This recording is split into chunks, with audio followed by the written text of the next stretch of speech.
Good evening, I'm Mike Gousha, and this is Sunday Night. Here's Favre. Favre goes straight back in the pocket. Now he pumps it. Now he's going to the end zone. There's a man. He's wide open. Touchdown. He's one of the NFL's biggest stars, a three-time MVP who has plenty of individual honors, but even more important, a Super Bowl ring. Quarterback Brett Favre has carried the hopes and dreams of Packers fans on his shoulders for more than a decade, but he's also human. Possibly became dependent upon medication. Besides overcoming an addiction to painkillers, Favre has stopped drinking and seems to have struck a healthy balance between football and family. Tonight, with another season just a week away, we'll talk with a legend in the making. And then a rare treat as a man who's already a legend, Bart Starr, joins the conversation. Two of the greatest quarterbacks to ever play the game compare notes. Next on Sunday Night.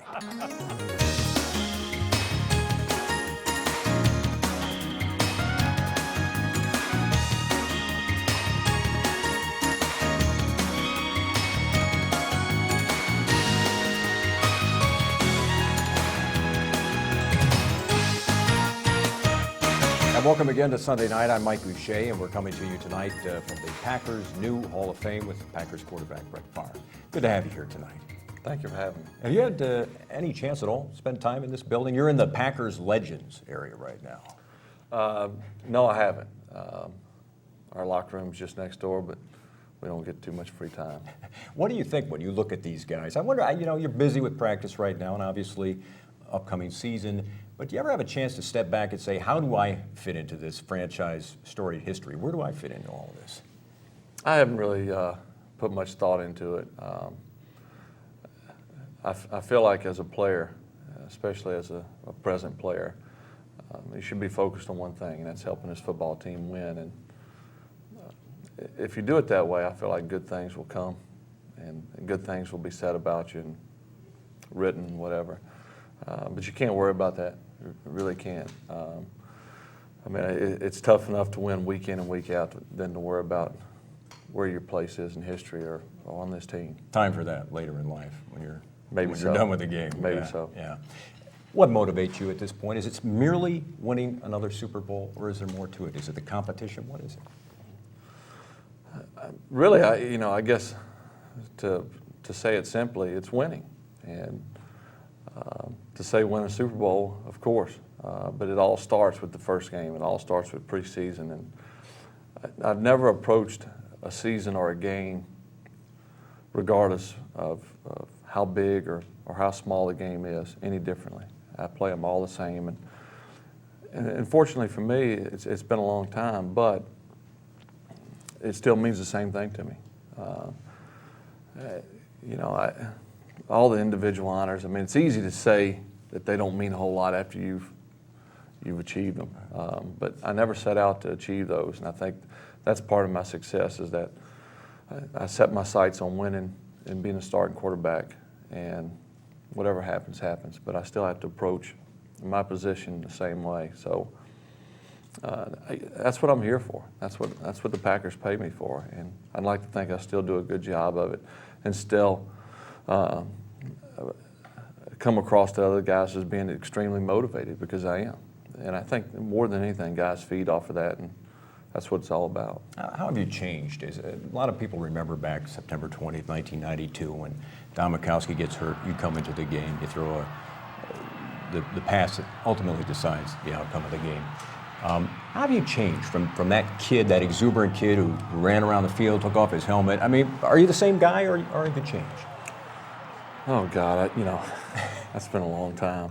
It's hard to believe sometimes, isn't it? It is hard to believe, and I'm no different than any other person, except for the fact that I am a starting quarterback for the Green Bay Packers. But I'm sure over time we all change, and at times it seems like it was yesterday, and at other times it seems like a different person. And I know I've changed a lot, and for the better. But it's all part of life, trial and error, learning from mistakes. Fortunately for me, I was able to stay on my feet through all the mistakes that I made, and not only for this football team, but in life in general, and that's the most important thing. But one thing that hasn't changed is my exuberance and excitement and passion for the game. Yeah, I'm a little bit older and maybe a little bit slower. And arms not quite as strong, but the heart's still there. And I think people, I would hope that people watching or who know me say, you know, he's right. That's one thing that has stayed the same. Interesting. You talk about staying on your feet both professionally and personally. And I was interested in an interview you did that aired a week ago with Harmon Katayan from CBS. You were talking about being an advocate of change, how you made changes in your own personal life. How hard is it to make those changes, or was it easier than you thought it might be? Well, it's hard. It's hard for the period of time that you lie to yourself, you know, and whatever struggles you may have in life. I mean, you know, you say one thing and do another, and that is hard until you finally say to yourself, you can look in the mirror and say, all right, I'm willing to change, make sacrifices, and do the things that I'm supposed to do. And you know, that can also be as far as job, business, sports related. But for me, it was more life changing. And once I decided to do that, I say it was easy. I mean, you know, that's maybe overstated a little bit, but it was easier than the previous years leading up to it, where I fought myself. And we've all gone through it at one time or another, depending on, you know, what it's about, you know, how big a struggle you're going through. But it's all about just being honest with yourself. And until I was honest with myself, that was the difficult part about it. Are you a better man today, do you feel? You know, I'd like to think so. Better husband? I'd like to think so. Better father. I'd like to think so. Better quarterback. Yeah, you know. And I remember after I'd quit drinking, it was the following season. They had been off pain pills for quite some time, and we were playing somewhere. And after the game, I was walking off the field, and somebody hollered from over the bleachers or the rail or something and said, "You need to go back and start drinking or something." And I started laughing. You know, as dumb of a statement as that was from someone, it made me realize right then that football is not the most important thing. Because if it ever came down to that, football would have to take a back seat. And you know, that can relate to anyone within their life. You know, it's about you and your family and being happy and right in that situation first. Because as important as football is, not only to me, but to this state and to the people, it's not the most important thing. Part of life. That's right. We'll take a break. We'll be back with Brett Favre in just a moment. And when we return, we're joined by another special guest, former Packers quarterback Bart Starr and Brett Favre together.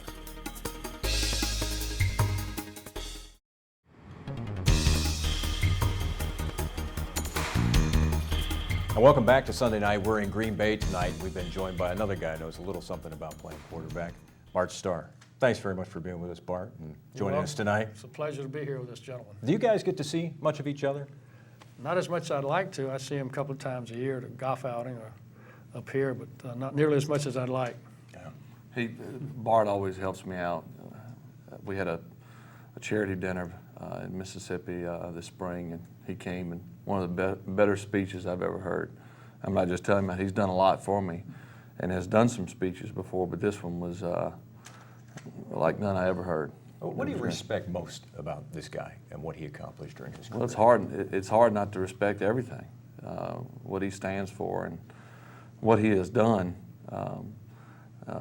is amazing. And you know, no matter where you go, I still get called Bart today by a lot of people, and that's one person that I have no problem being called. But and I compare my career a little bit to Bart's, and I know they didn't throw the ball and stuff like that back then, and that's really not what I'm talking about. But of all the success that he's achieved, he's remained the same, and that's what it's all about. There's no reason being any bigger than anyone else just because of a job that you've done. And as great as he was at his job, he's still the same person. And I think that's what I'm almost certain that's what people appreciate more than anything. Well, that's what they'll remember more than anything. Absolutely. What do you respect about this guy? Well, before I answer that, you also know that he serves as my public relations agent. He's pretty good at it, too. No, he's outstanding at it.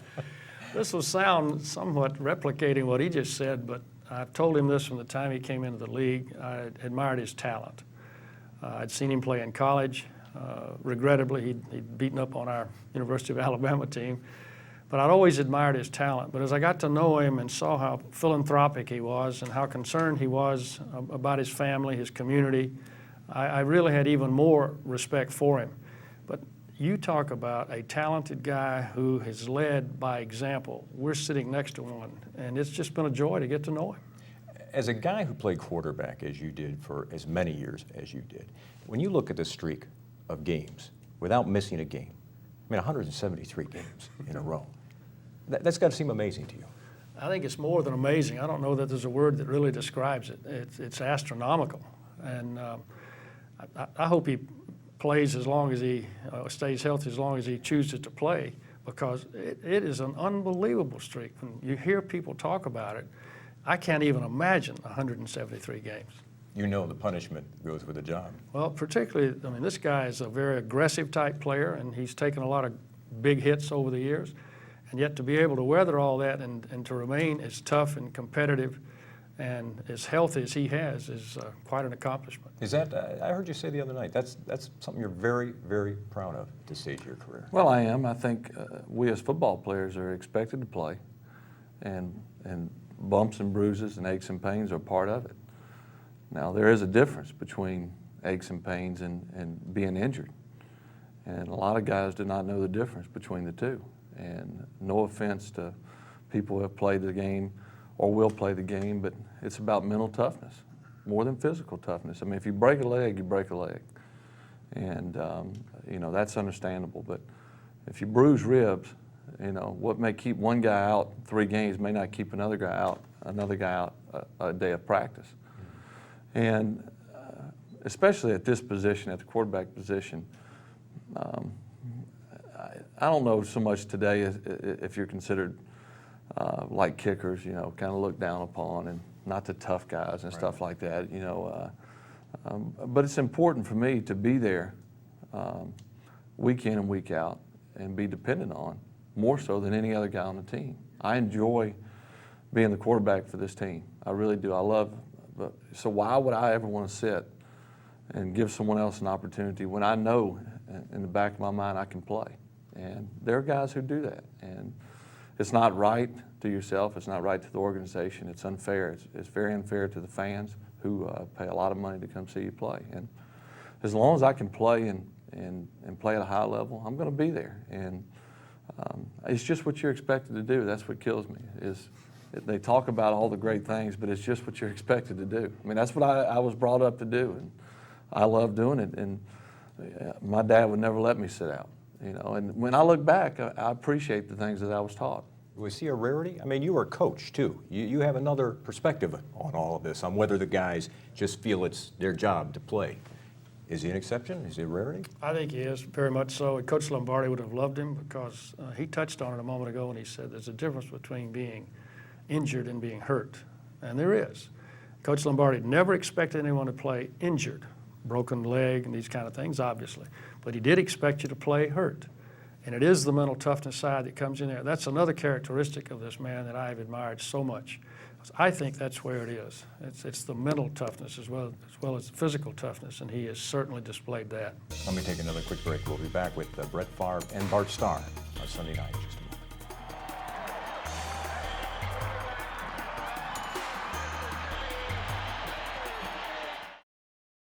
Welcome back to Sunday night. We're at the Packers Hall of Fame. We're talking with Bart Starr and Brett Favre tonight. I got to ask you guys, you both come from the South. What was the greatest adjustment coming up here to Green Bay to play football? Don't tell me it was the weather. There's got to be more to it than that, you know. Well, my wife's greatest adjustment was coming up Broadway when I was a rookie, and she was coming up with her mother after I'd made the team. And she said that she had never seen so many bars in a one-block stretch. And I'd never been to so many.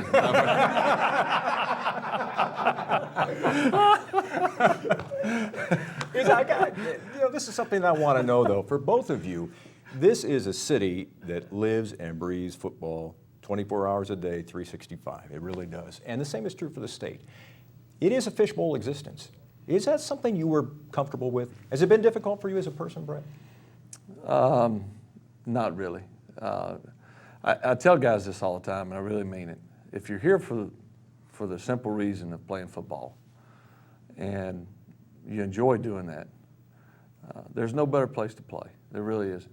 Because this is what it's all about. I love to go out on Sundays and have a packed house cheering you on, as opposed to half full.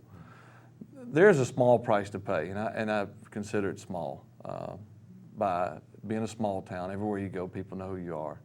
But it's not a bad thing.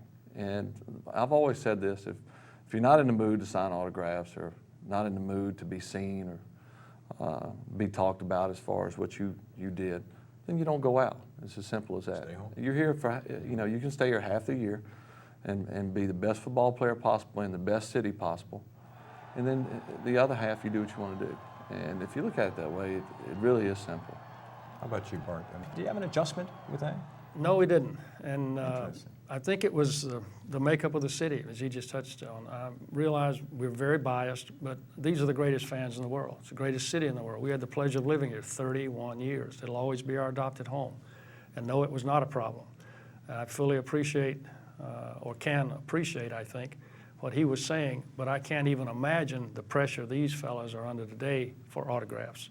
And people wanting to meet them and so forth, compared to when we were. And it was tough at times, but it was such a joy living here, being here, going out and having dinner with your family. And I don't know how I could possibly ever have wanted more. Has the game changed a lot between the time you played and you're playing today?